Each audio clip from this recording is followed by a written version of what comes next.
to resume recording. This is a public meeting held on Zoom, and we do record the video that we see on the screen and also the audio of these meetings and also the chat.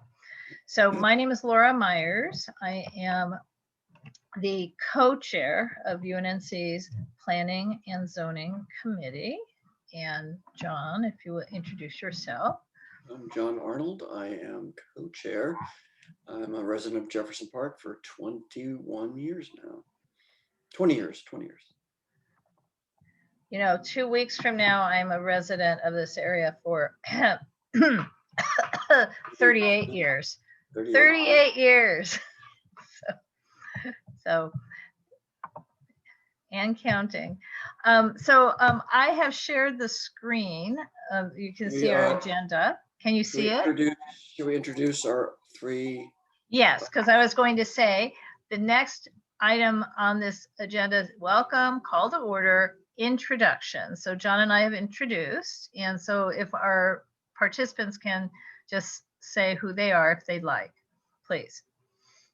Let's go in order. B, if you want to introduce yourself, if you wish. Sure. Yeah, hi, I'm Brittany. I'm just a resident in this area. It's nice to be here. And Jasmine, if you wish. Hi, this is Jasmine. I'm a resident of the West Adams Avenue, and I seem to be at-large member. Great. And someone identified as SON. Oh, hello, my name is Dr. No, and I'm a resident of the Western Heights,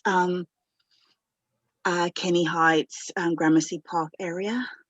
Great. And this is my first meeting. Great. Welcome. Come on. Michael is trying to join and he dropped off and now he's up. There he is. Michael, can you hear us?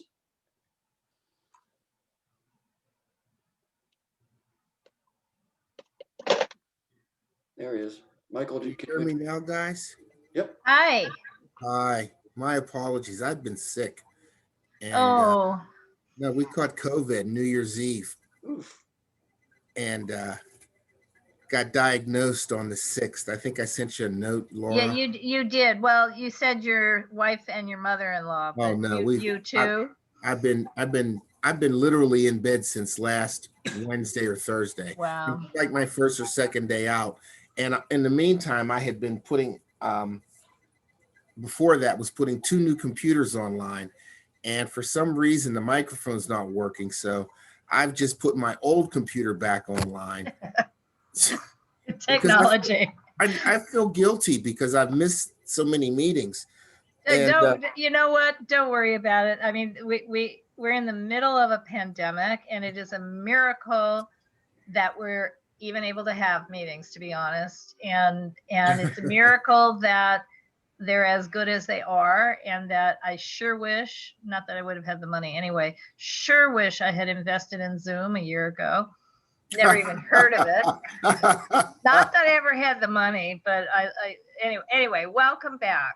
Thank you. Hope you feel better. I'm just going to listen in tonight. I don't have a lot of strength. I just woke up. I've been asleep since like 1 this afternoon. Okay. So I'm just going to sit in and be quiet and just try to get caught up, if you don't mind. No problem. Okay. Okay. And so, John, is there anybody else who's arrived in the meantime? Because I can't see anything. Nope, we've gone through everybody. Okay, cool. So by way of further introduction, the United Neighborhoods of the historic Arlington Heights, West Adams, and Jefferson Park Communities Neighborhood Council, which is why we say UNNC, it's shorter. We long ago established that one of the purposes of our standing committees is to engage our community members in the process. So we only appoint our chairs and co-chairs, and otherwise anyone who is attending a given meeting of any of our committees, not just this one, is a member of the committee for the duration of the meeting. That means you can vote, you can make motions. Our actions are basically recommendations to the governing board. And, you know, at governing board meetings, these are the elected members of the board, and they're the only ones who make motions and votes. But tonight, whoever you are a member of the committee. So the next thing is I need a motion to approve the agenda.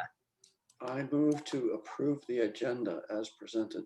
And I need a second. I guess I'm here to second. Thank you, Michael. And I assume we don't need to have a real vote, but is there any objection to this motion? So hearing none, all in favor, just say aye. Aye. Thank you. And motion passes. So the next item, and I will take down the agenda in a minute, but the items we have tonight are public comments, which is next, a discussion about a case at the, you know, the Smart and Final on the corner of Pico and Hobart wants to renew their kind of long time license to sell the beer and wine, and a discussion and update, a discussion about the long in the making city planning processes and procedures ordinance, which is really as arcane as it sounds. So, so with that, I'm going to stop the share and see if anyone has any public comments on any item not on the agenda tonight. Okay, so I will also, in case I don't know how anybody would be new to Zoom at this point, but maybe you are. If you're looking, everybody is not new to Zoom, but if you're, just in case, if you're looking on the computer and you can see the black screen, if you take your cursor down to the bottom lightly, and you'll bring up a whole bunch of things at the bottom, one of which is the word participants. It's got pictures of two people in silhouette. If you click on that, you bring up who's here, but also you will see there's a place where it says raise hand. And when you click on that, you will be able to raise your hand. So I'm trying to avoid sneezing, so sorry. I don't have COVID, but I have a little itchy nose today. Okay, so hearing none and seeing no raised hands, I assume there is no public comment, and we move on to case number ZA, which stands for Zoning Administrator, 2009-4061 CUB, which is a conditional use for beverages, which would be alcoholic beverages, PA1. So that stands for Plan Approval Number 1. And obvious, maybe not obvious, the 2009 in the numbers is the year 2009. So they first had a conditional use permit to sell alcohol in 2009. So what they're asking for is an extension of the prior 10-year grant, and they're also asking to modify some of the conditions. And I listed all of those conditions that they're asking to modify in the project description. Before I could share the actual application, or for that matter, the findings, proposed findings, but I want to explain first so even John understands. This is one of those kind of shared border cases. So this is on the north side of Pico, and our jurisdiction ends in the middle of the street. So we represent Harvard Heights on the south side of Pico. The reason I brought this one forward was, and I also contacted the folks in Harvard Heights direct, was to first of all verify whether or not, you know, just to hear, are there any problems with the store? Is there any reason why we would even want to make a comment on this? Because it is technically within Olympic Park Neighborhood Council, but UNNC has the right to weigh in. And what I want to do is share the screen with the proposed findings, because I think that's what's relevant. Basically, what I see in the project description is that in this instance, the Smart and Final And I think most grocery stores now only get 10-year grants, so they have to come back and prove themselves every 10 years. In the 10 years ago, in the same, the application, I did go back and read the old files. And at the time there had been, it was already a store already selling alcohol 10 years ago. And the police said there had been no complaints. And, they did an investigation. And it was a fine location. I don't see any such report in the current file online. Not pro, not con, just nothing. And what I'm scrolling fast because essentially I wanted to get to where they're modifying.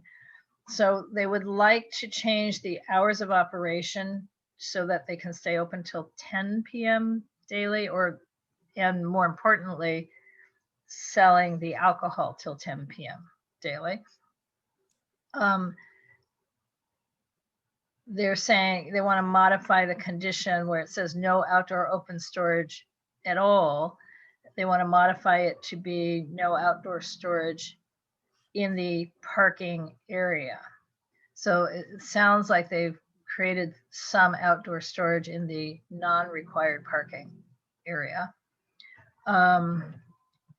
They've modified condition 27 to match what the state ABC, so alcohol and beverage, I don't know what the C stands for, but the state agency has changed its rules for what a city can or cannot require.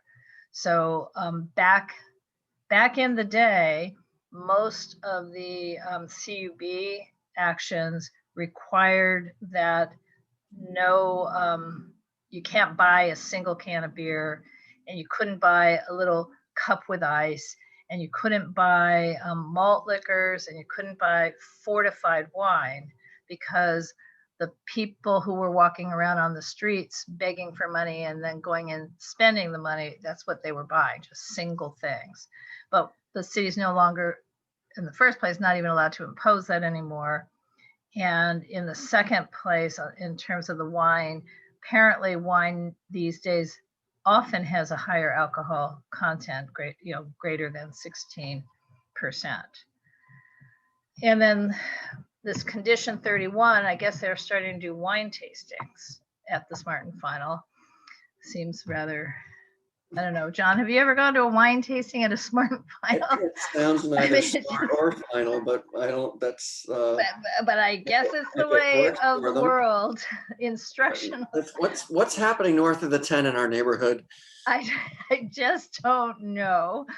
And okay, so those seem to be by and large the modifications. I'm still scrolling. I'm trying to scroll quickly because it's an interesting location because it's actually near an elementary school, near multiple churches.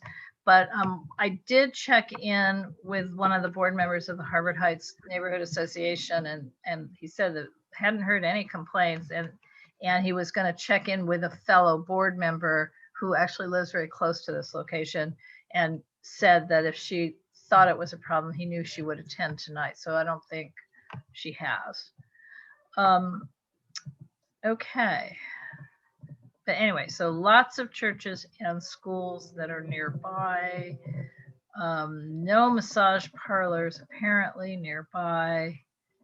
And so essentially, again, they want to change, they want to change the hours to stay open until 10 p.m. instead of 8 p.m. And sorry that this is not scrolling properly. Okay, and I think, alcohol beverage control is the C. Okay, and that's it. So do you want me to leave this up on the screen, or shall we just move to some? I think it's good enough. Okay, so does anyone have any questions or comments, or again, my key thing is, should we even handle this case? Is there anything to say? My feeling is we have no issues. I mean, if they want affirmation, but it's probably, I'm not sure of what discussion they're having at their neighborhood council at Olympic. So, I mean, it seems like if there's no problems, it means Smart and Final is a big company. It's not as big as Ralph's, but it's getting there. And it seems, I'm sure that the percentage of their percentage of sales as alcohol is tiny compared to what it would be for a smaller establishment that sold liquor. So I'm inclined, not either whatever the pleasure of the committee, but I'm inclined, if we want to send a letter saying we have no problem with it, or be quiet, but I think either one would have the same result. Right. I'm trying to like access the, can you read me in the chat? Yes, but it just said stack, so I wasn't sure what that meant. Normally when you want to raise your hand, you put stack. Oh, Or so, yeah, okay. Well, we're recognizing you. Go Well, ahead. my question was because I'm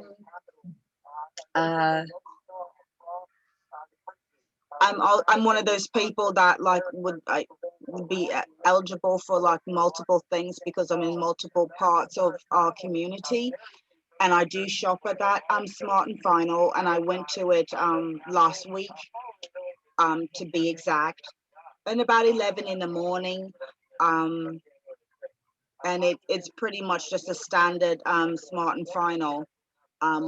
Late at night, there used to be a taco stand that was quite popular there before the pandemic, and there's really not an element to be like that there would be a problem for it being later. It just sometimes there's just a matter of businesses just don't stay open that late in the neighborhood just to thwart off problems. But there is one thing on Western and Pico, there's a check cashing place that has an encampment right there, and that would be the only problem that I could foresee if the alcohol sales were extended, you know, but obviously they're getting their alcohol and other substances someplace else. I don't think that's Smart and Final's situation. And being there the other day, the only thing that I saw outside there was a tent that had like propane sales. It's not the type of facility for wine tasting, and like John had already mentioned that Smart and Final can handle their own business if we do weigh in, make a compromise of 9 o'clock versus 10. Okay. So does anybody know, because I haven't been to that particular Smart and Final location in a very long time. I tend to go to the one at Midtown. If I go, well, I've gone to none since the pandemic, but otherwise I go to the one at Midtown. It's open until 10. Is that the normal time now for Smart and Final, if anyone knows? 10 seems reasonable to me. If they were saying midnight, I would say let's compromise and go 10. But 10 seems like a normal time to expect a urban grocery store to be open for the things that you want at that time. I think anything past that starts getting to become night. Right. And so, so that would be my opinion on that. Yeah, it's true that, because I live in Angeles Vista, so I'm not right there, but I'm close. I'm, at Western and Venice. Almost everything around there does close at 10. Nothing closes at 8. A few things are open past 10, but like for drive-through. But the CVS closes at 10. Food for Less is probably open a little longer again, but they had recently been closing also at 10. I think because of COVID. So I don't find 10 to be unreasonable, because I feel like it wouldn't necessarily be reasonable that their competitors could be open. That, I mean, because again, CVS is selling alcohol, Food for Less is selling alcohol, Pollo Loco is not selling alcohol. but it closes at 10. I mean, in other words, most everything around there, I realize if I'm not out of work by 9:30, I'm not shopping unless I go to 7-Eleven because everything's closing. Is 7-Eleven, when do their alcohol sales stop? Oh, I don't know. Oh, Yeah. I think the one at Washington and Western doesn't have alcohol. Yeah, I was gonna I'm say, I not sure. don't think it has alcohol. I think that does. It has beer and wine. Oh, it does. But, yes, it does. Yeah. But they're pretty just due to the unhoused population, they're pretty good about not tolerating a lot of foolishness. So they would have to go to the one that's on Venice and 12. yeah, like either 12th Street or around that area near the immersion school. Right. But usually, if you're going to do that, they get it before last call. So Yeah. See, I do think 10 o'clock does not seem unreasonable, though I understand the compromise. But I'm guessing they just want to be able to kind of keep up as well with their, the standards that everybody else has. Yeah. What they were built, they were probably put in, like I said, the 2009 was not when they opened. I think they opened after the riots in the 90s. I mean, I think that store's been there for quite some time, and they've probably had a couple of other iterations on this alcohol license, guessing. Okay, anybody else? So the key question is, do we do a recommendation or we just let it go? I would say just to reduce our caseload and what people on committees and people who write letters have to do. It seems to me if Olympic Park wants to object to it, let them do that, and then we'll hear about it. But I would advocate that we just keep quiet about it and let them take care of their business. And if they need us, let them come. Okay. That'd be my position, just because we're all busy and I don't want to put an onus on anyone. Well, and I will say, if we suddenly, after the fact of this meeting, start hearing from people say, oh, darn, we didn't come and there's this problem or that problem, I don't think we're out of time yet. Yep. So that's what I would advocate. So that's on Harvard. And like I said, that the only real noticeable problem would be on Western. Right. It's pretty far away. Mm-hmm. Yeah. Right. So why don't we do this? Why don't we do nothing tonight? We're not out of time. If something, I mean, we could even, if we needed to take it back up 2 weeks from now before the board meeting, I will check with Olympic Park and see if they've even held a meeting on it, because we could also direct Harvard Heights neighbors to their meeting. Right? Because again, it's sort of like, it's at Pico and Hobart, right? Not Harvard. I think it's at Hobart. Hobart. Yeah. And, there's definitely a lot of pedestrian traffic north to south on Hobart, actually. So I can check in. I know quite a few people who live on 15th and Hobart. So I'll just check in with some other people and just verify. Mm-hmm. So, yeah, you're looking up in the air, John, where we had that holiday tour, all those cute houses, all the Frank and Tyler houses, one after another. That's basically 15th and Hobart. So, okay. If I live there, I might use Smart and Final to go get a bottle of liquor. So. I think we for that event you did use, but I didn't go. Did use that Smart and Final when we started running out of stuff, frankly. But I don't recall. But I definitely know a lot of people on that block, so I will. Yeah, so sad. Normally would have gone to a holiday party on that block.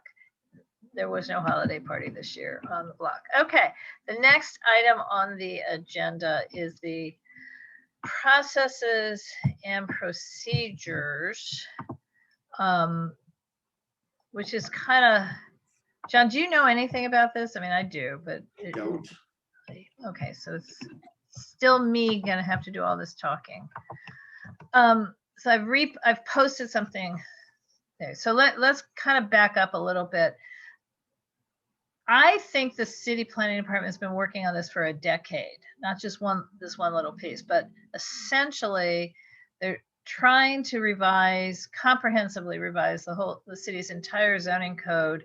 They're saying to make it more responsive and accessible to the public. It's never going to be more accessible to the public, and likely not going to be responsive. Anything that takes 10 to 15 years to revise is not responsive, right? But what they are trying to do is make things much more consistent with each other.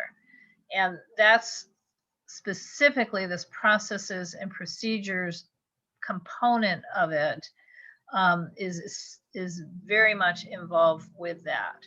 So I've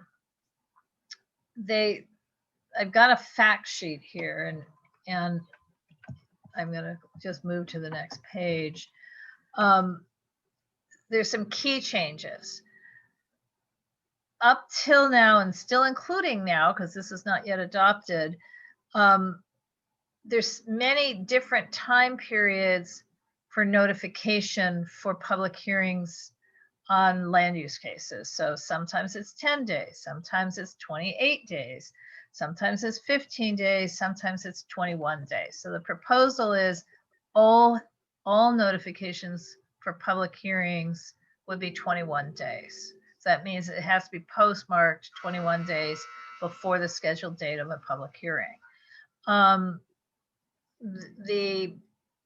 I do not know about the mail notification tiers. I don't know how this fixes things, but they're going to make those again consistent.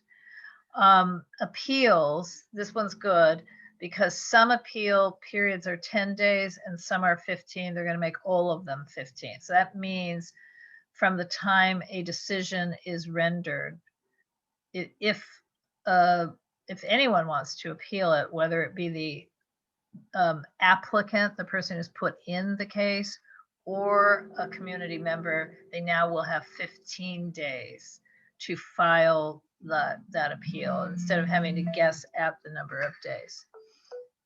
I do not know what de novo standard of review for appellate decisions means. Anybody want to what that might mean? I'm Googling it. Okay, so while you're Googling it, I'm just going to answer this phone call to De novo say means I have to call. Hang on, I have to call. I'm walking off the screen for a minute. As you might have guessed, de novo means new. Thank you. Sorry. Okay, what does it mean? I missed it. It means new. What does that? Start from the beginning or new. Well, oh, that's good then, right? So in other words, if somebody appeals something, this time whoever's looking at it has to start over and read everything and not just read the appeal and the staff report, but they have to read the case itself. That's from the beginning, yeah. Yeah, that's not bad at all. Okay, batching of general plan amendment requests. I think they already actually do that. What that means, sometimes developers want to change the zone. They want to do a project that requires kind of major changes to the land use code for the parcel or parcels they have control of. And often it means they also have to amend the plan along with changing the zone, because the two have to be consistent.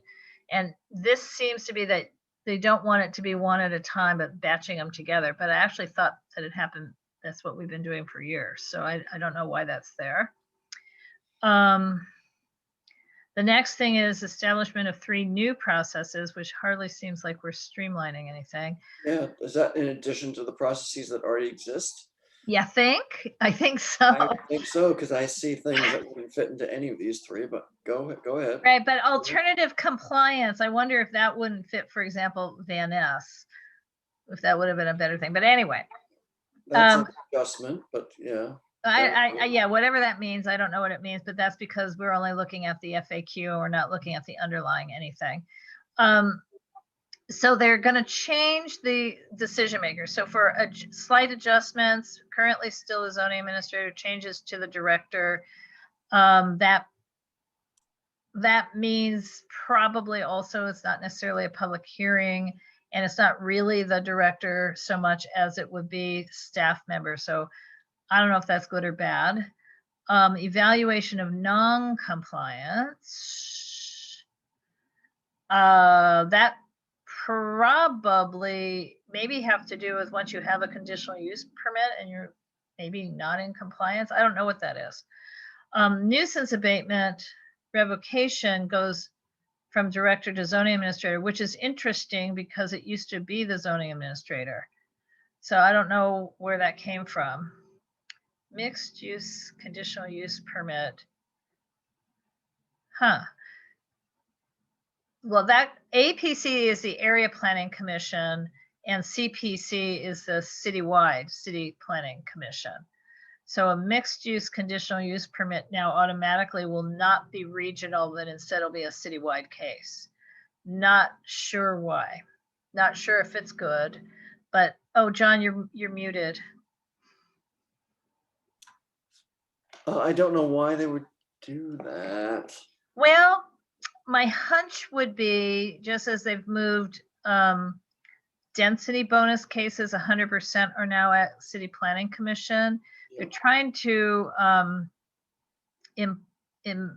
make sure that citywide policies are consistently applied. Okay, I get that. I think that makes sense.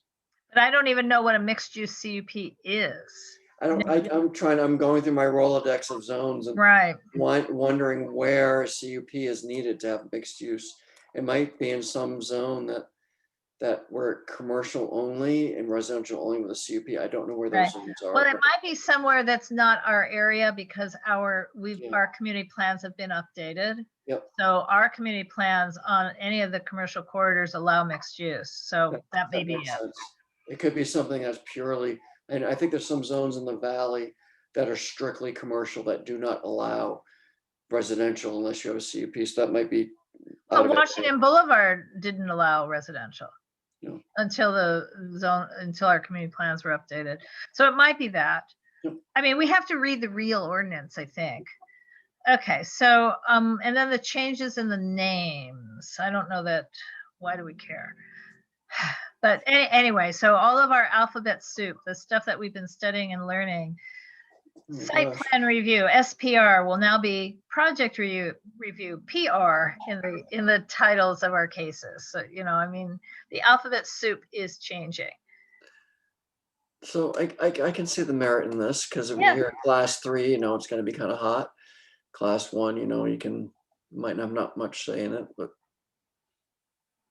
okay. I don't know, class 1 CUP, class 2, okay, whatever. So next category is new proposed changes. Require certified neighborhood council be notified by mail of public hearings. And that's good, although I think I would like to ask them also to simply notify the neighborhood councils by the neighborhood council email system. And why not? Because the mail gets lost in the, in the mail. We have missed public hearings more than once because we were told they had mailed the notice, but it didn't happen. Clarify the expiration date of planning approvals for development projects by distinguishing between effectuation and utilization. Okay, John, what's effectuation? Effectuation, I think, is gosh, I'm really just talking out some place. I know. Well, I'm a writer. I don't know what that means. Effectuation is when it takes double speak. Well, I'm gonna guess that effectuation is like theoretical and it takes effect, and utilization is actually when you actually do it. So actually use it as such. So I'm not sure how that affects me. I'm not sure the effectuation. No, I don't know. I mean, I do know that some while ago, they've already created a different sort of consistency and streamlining where if you, almost all approvals are now 3 years. Yep. It used to be like a HPOZ approval might be 18 months, or this other kind might be Yep. 2 years, and another kind might be 3 years, and they're Yep. now all the same amount of time, but only if you do only if you group your cases, right? A multiple, only if you pay that extra fee for a multiple approvals case, so that it all gets longer. So Yep. I don't know how this relates to that. I think it's the time effectuation, the time where you can do something. Utilization is the time when you actually have done it, because there might be other things you have to do to actually use it as such. And so I think they're just they must have had problems where something's effectuated, and by the time a developer utilizes it as such, it's expired. Right. Well, no, because I mean, the good example, good bad example, depending on, or good example, John, you'll remember this, that big empty lot on Scarf Street. Yes.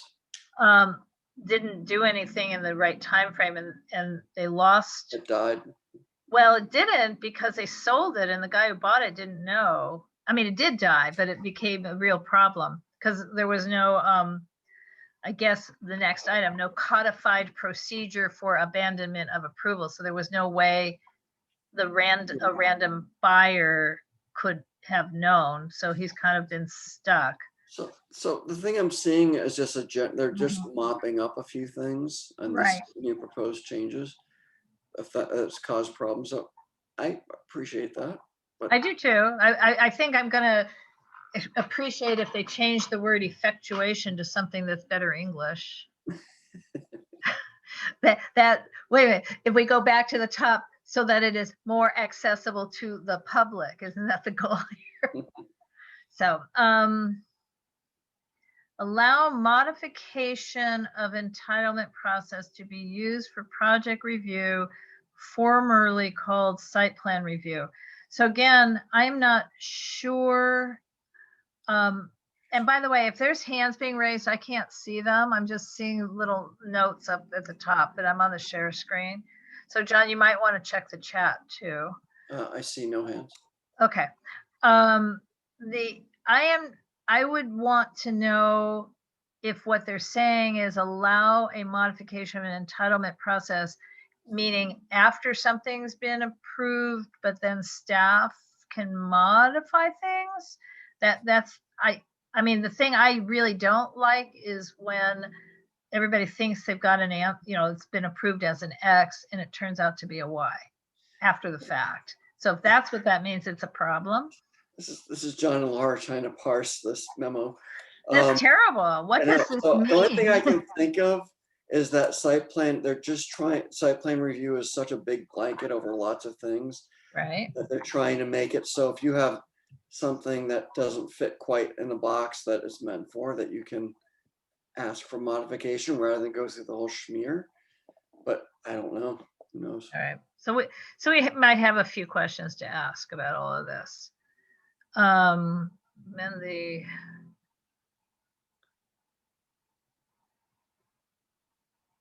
Okay, so yeah, this is interesting. This last one where it says amend subdivision process to better align with the Subdivision Map Act, which is a state law, by allowing vesting parcel maps. Well, of course they have to allow vesting parcel maps. The state law requires that jurisdictions allow people to purchase essentially vesting for certain kinds of entitlements. So my comment on this one would be they should amend everything to allow vesting entitlement applications, which includes vesting variances and vesting conditional use permits, because state law actually allows that and requires it. And they don't do it here in the city of LA, which has led to some problems. So I feel like we're not going to comment on this tonight, but my reaction to this is, of course you should allow this, but also the others. So John, with your clients, how often do they apply for vesting cases? Very rarely. And yet Michael Gonzalez says that he has all of his clients, he's a land use attorney, up, to the extent they can, always apply for a vesting case because it protects them if anything changes with the land use kind of laws. Okay, so how is this part of the larger update? I'm still having trouble scrolling.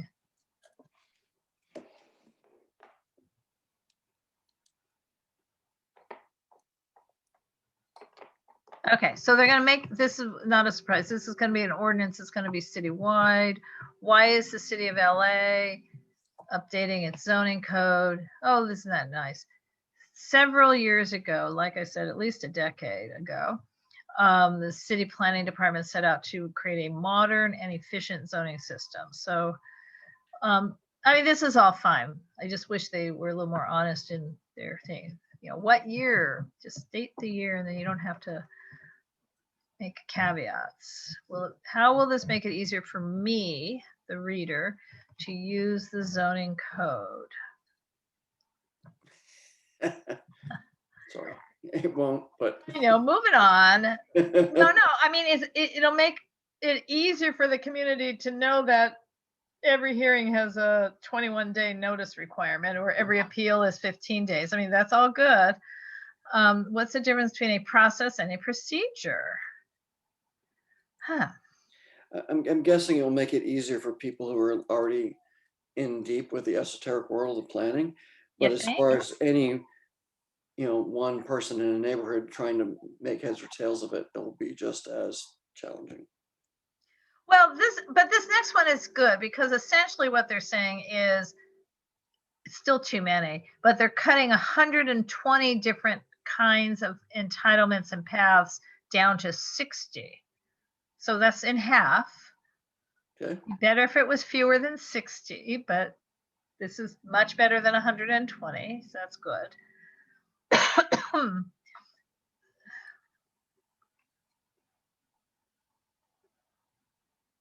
Well, it's interesting. It says, how will this ordinance affect the current zoning? And they're saying no, but I think that's not quite true, because up above they were talking about different kinds of approval processes. So, if you have an overlay with an approval process, it's now going to have to be consistent with a citywide one, right? But I think what they're just trying to say is, this going to change what can be built on my next door neighbor's property?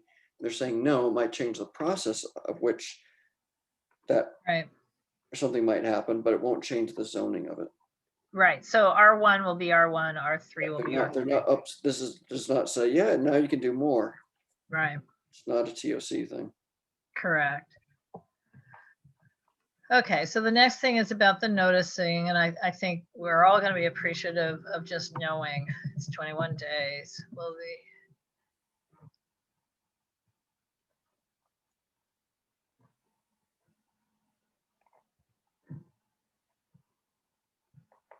Oh, okay. I'm going to stop being snarky. Not possible. No, I mean, the department provides mail notifications to neighborhood councils. This early notification is provided as a courtesy, not exactly, because the department signed a memorandum of understanding 18 years ago with the neighborhood council system, but it isn't in the zoning code. It's not in the LAMC. So they're saying here that the notification requirements will be in the zoning code. So that's good. So courtesy or otherwise. So that's good. This is fine. I'm happy, not snarky. I know I'm being recorded. Does it change the authorities? Yes and no. It changes some of this. So, okay, right. So I'm seeing that. So remember I said up above the nuisance abatement revocation changed from director to zoning administrator. And I said, because that's who does it. And that's what they're saying, is zoning administrators do the nuisance abatement revocations. Usually nuisance abatement revocations are for real troubled properties, liquor stores that are not compliant, or motels that have had problems. I mean, the nuisance revocations is a serious situation, and I've never seen them not handled by zoning administrators. So this just makes real the actual practice. Okay.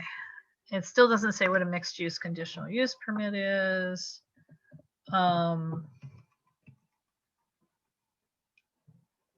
Okay. So this is now repeating everything we had above. Okay.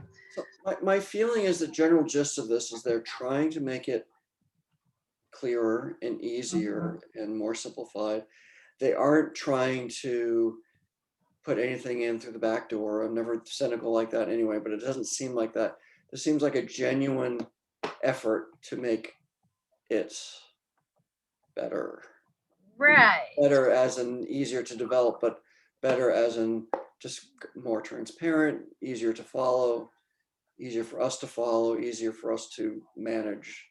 Right. That's my So feeling. the only comment I think I would like to make on this, well, maybe not the only one, but a main one is I'd like them to change the word mail, M-A-I-L, to neighborhood councils instead to be transmit, so that we're flexible in the manner in which they transmit the communications. You know, I'll talk, I mean, you know, I don't think we need to take this to the board on that one change quite yet. I think I can email to Bonnie Kim. My feeling is that maybe we can report to the board that we have reviewed it point by point, and we have nothing to report yet, but we will continue to track it. Exactly, but I don't think we need to take a vote here. And this, mind you, this was the FAQ, not the real document. Yeah. So, yeah. So, does anybody else? Because this has been the John and Laura show.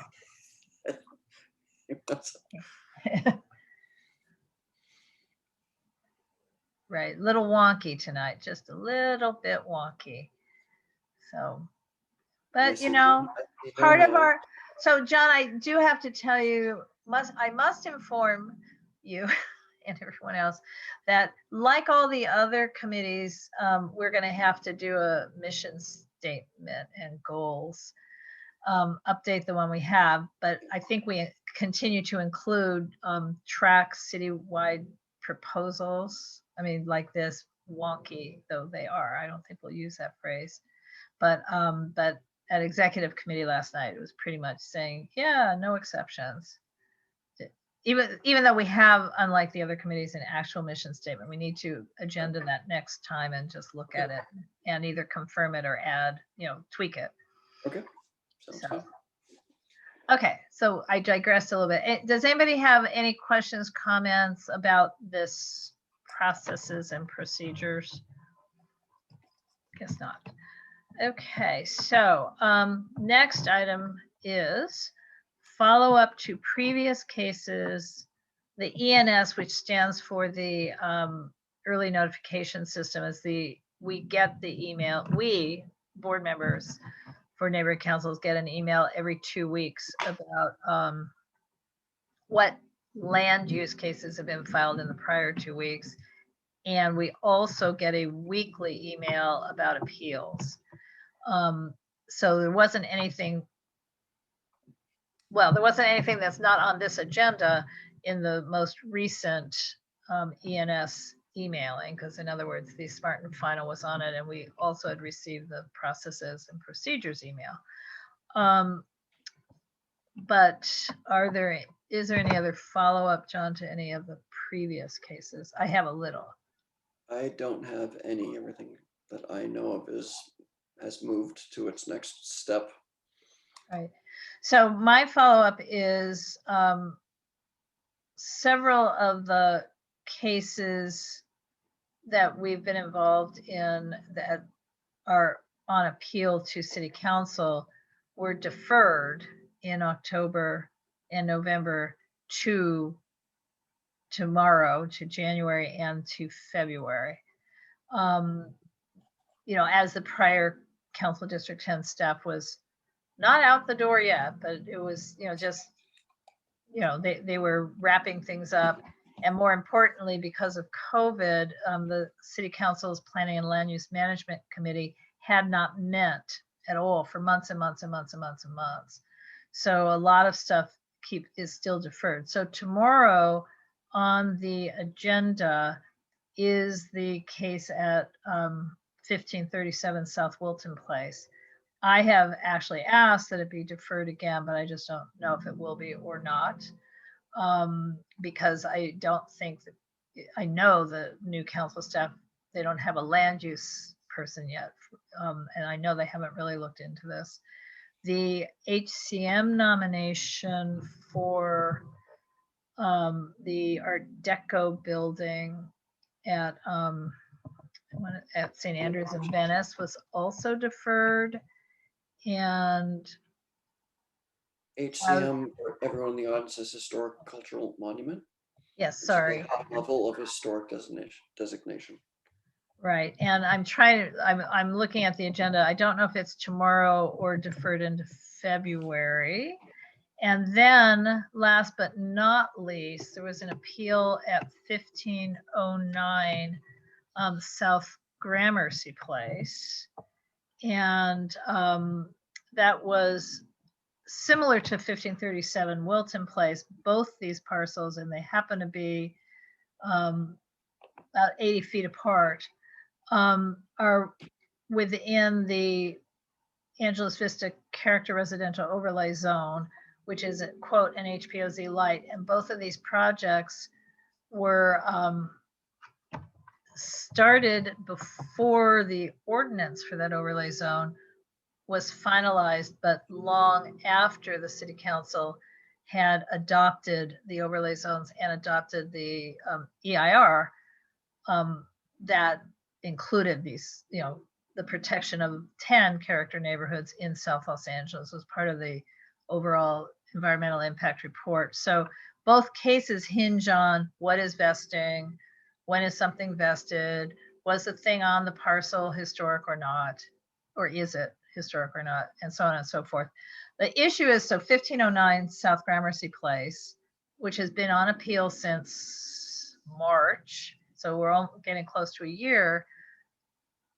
Somehow Building and Safety authorized the demolition of the 1902 Moorish building, and they issued the permits to construct. So while this is on an appeal all about the historic building, there is no historic building, and that's scheduled for early February at Plum. So I don't know how that goes. It's just kind of astonishing because state law would not have allowed the issuance of the demolition permit while it was sitting on appeal. I understand that usually that sitting on an appeal is a few weeks to a few months, not a year, but with COVID. So anyway, so that's coming up in February, and I have no clue how that's going to be handled, but before our board meeting. So UNNC, has its position, and that's just what the position is going to be, because there's no way to change the position. Last but not least, tomorrow, if people are not busy, the City Planning Commission is sponsoring something called Equity Day, CPC Equity Day. And I'm searching my email. John, did you get that email? If I did, I didn't digest it. I got it 10 times, but of course I don't actually have it up on my screen. So let me, because I will give you guys a link.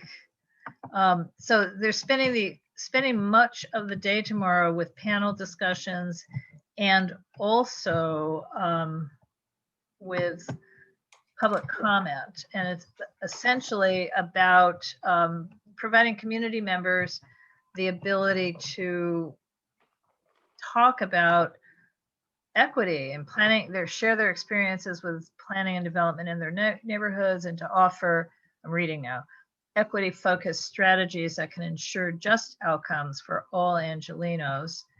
And I am going to, this isn't really right. Hang on, clicking on the wrong thing.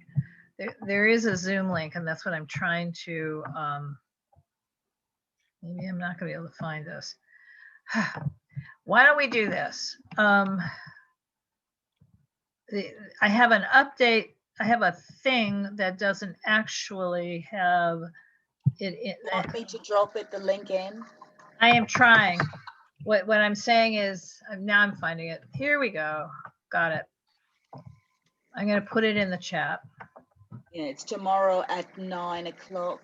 Right, starting then. So, but here, I'm going to put the link in the chat. And if everyone can see. So and Jasmine did the same thing. Thank you. So now, but she gave it to me and now I've given it to everybody. So if you can see the link in the chat, what you can do to grab it, you can either just copy paste it in, onto your computer, or in the chat itself, if you see, there's 3 little dots on the right-hand side of the chat box. And if you click on that, it says more, and then you can save the chat. And then it'll save to your computer with that link. Anyway, I think it's going to be an interesting day. One of the reasons I asked, I don't know what the answer is going to be, but I asked CD10, Council District 10's new head of, director, to see if they can defer tomorrow's hearing, is because, frankly, I would like to be at this CPC day. And I think, honestly, it sounds like a really interesting day, and I'm sure we're not visible on the Zoom screen, so you can come and go and just leave it up if you're at all interested in this stuff. So I just told 66 people about it in my office. We have a equity initiative, so I think I'd like to know what. Yeah. Yeah, and then John, the other update, I actually sent you an email. Did you see the Metro joint development? Do you see what I had sent you? I forwarded it to you last night, I think, or maybe this morning. But the entity that is developing the land, all the parcels around the light rail stations, so Metro own things. It's an entity itself called Metro Development. I knew that. But I sent you a policy paper. Their Metro Development is taking a new policy paper, joint development affordable housing policy paper, today to the Metro Board of Directors. And they're saying that going forward, the recommendation is to pursue all of the joint development sites as affordable housing first, which is certainly not what they had done at Crenshaw and Expo. So I have a dumb link, meaning there's probably a way to create a better link than this, but that is, I just posted. No, this is what protests in June do. Yes. They come out in the wash. And that is a big policy change for Metro. I mean, this is the event tomorrow is great, but that's today. No, yeah, the event policy change for Metro. Metro notoriously follows the money. Whatever developer gives them the most cash for their land gets it. Mm-hmm. And the fact that they are now saying affordable housing first still might involve money, but that's a good thing. Right. So I'm actually copying this out of my email and another thing into the chat. So, and they're going to have, see, now I'm reading it, and they're going to have a town hall in March. So we'll keep everybody posted. They're considering holding a town hall in March.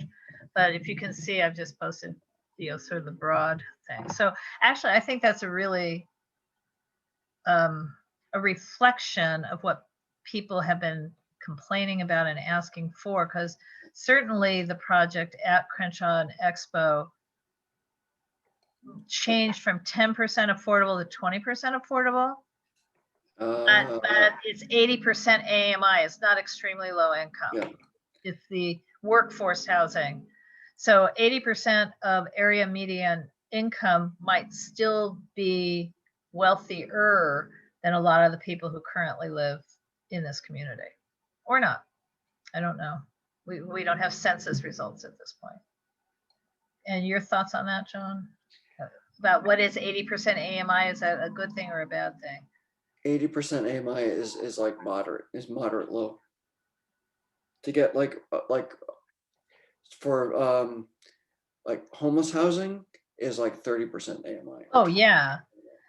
But so 80% is kind of high, and you know, it's still, for most of us mortals, that's still kind of normal expensive. Right. But I mean, what's AMI? It's around what in this area, almost $50,000 for a single person. For a single person, that sounds about right. Annual household income, but for a single I think person. I think 4-person AMI is, oh, I'm gonna say 80, but it might be 60. I can't remember. Right. So I don't know. I mean, I think this is really interesting. I am not necessarily upset, even if it gets to be all 80% AMI, because what I've been seeing is that we're building a lot of housing for very wealthy people and a lot of housing that is very low income. And we haven't, meaning as a society of late, have not been building that much housing for, say, school teachers. So plumbers, you know, kind of the workforce. So, okay. Those are my updates and announcements under that agenda. Is there anything from you, John, now that? That's it. I'm just That's it. taking out my trash. I see that. Could have waited 1 or 2 minutes. He probably didn't know that. Well, I can't wait if someone else is involved. I know, that's pretty good. Okay. So anyway, I don't have any other previous cases to follow up with or announcements or anything. So. Nope, that was good information. I'm like I said, I forwarded that, and I think it's a good thing. So it's good to know about it. Right. Okay. Okay. So guys, I'm sorry we didn't have an exciting case to look at tonight. Well, maybe the Smart and Final could have been exciting. Just, perhaps luckily was not. Finishing at 8:07 is kind of exciting. That's exciting. That's very exciting. Okay. So if there's nothing else, but John, will you stay on the meeting? You know. Oh, sure. So we're going to officially end the meeting now. I'm going to stop the recording, but you guys don't forget, if you want that information, save your chat if you haven't copied and pasted it already. Okay. I'm stopping the recording, and thank you all very